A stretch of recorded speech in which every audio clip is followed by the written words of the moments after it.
Hello, I'm Joe Walensky, previewing some of the sessions that we'll have at our ConveyUX event in Seattle in February. And today I'm speaking with Samantha Starmer. Hello, Samantha, how are you? Hi. Great, thank you.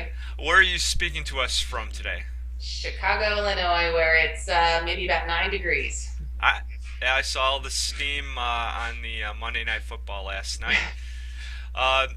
Samantha has just transitioned from leading customer experience for Razorfish, or actually she's in a process of that, to being vice president of digital products for Ralph Lauren in New York City.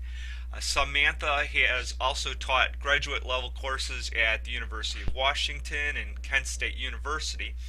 Her topic at ConveyUX will be the future of experience design is omnichannel. So, why don't you tell us a little bit about that, Samantha?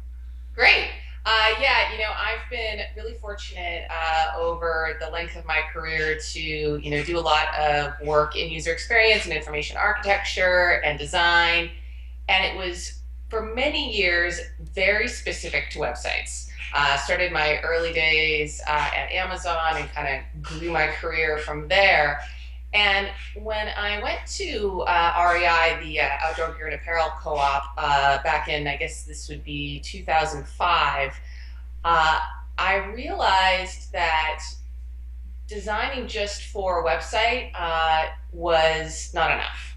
And that really, if you're thinking about a customer's full experience, it needs to be across channels, between channels, really what's now being called omni-channel.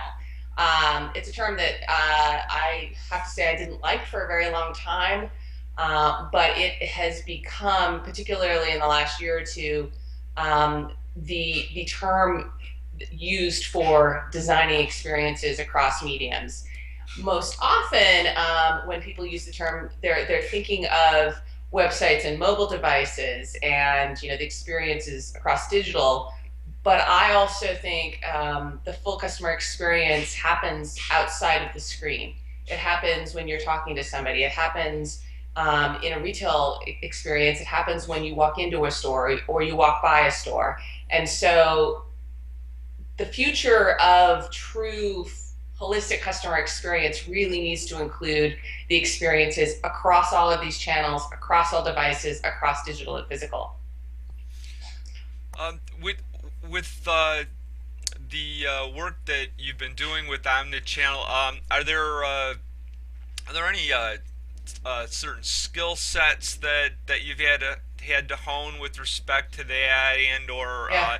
any technology issues that you've had to deal with that are challenges? Yeah, no, that's a great question. I think there's a couple of things. The practice of service design has become a lot more common here in the United States, and I've definitely learned a lot from service design practices and methodologies, which often include more um, face-to-face research and designing experiences in a physical environment, not just on a screen. So there's a lot, deeper ethnography and thinking about how people move in space, which is a great area to learn from. From a technology standpoint, it's interesting. I think when you think about designing for the future, designing omnichannel, technology, instead of becoming the thing you're designing for, uh, becomes the throughput. It becomes the backbone. And so I think it's less about designing for a website or designing for mobile, although certainly, there's tricks to both. But we don't know, what kind of wearable computing we'll have in 5 years. We don't know, this Internet of Things and the ubiquity of devices and the way we're being connected. We don't know exactly how all of that's going to play out, I don't think. I mean, there's trends. And so it's, to me, it's less about how you design for this specific experience and more about how do you design for all of these things. Technology is now such a part of our lives. We don't walk to the computer, sit down, and get online anymore. We have tablets. We're using those while we're on a computer, while we're watching TV. It's all around us. It's all part of it. And so that's, to me, the future that we need to be designing for. All right, great. Well, thanks for taking a few minutes to speak with us today about this, and I'll see you in Great. Seattle in February. Looking forward to it. Thanks so much.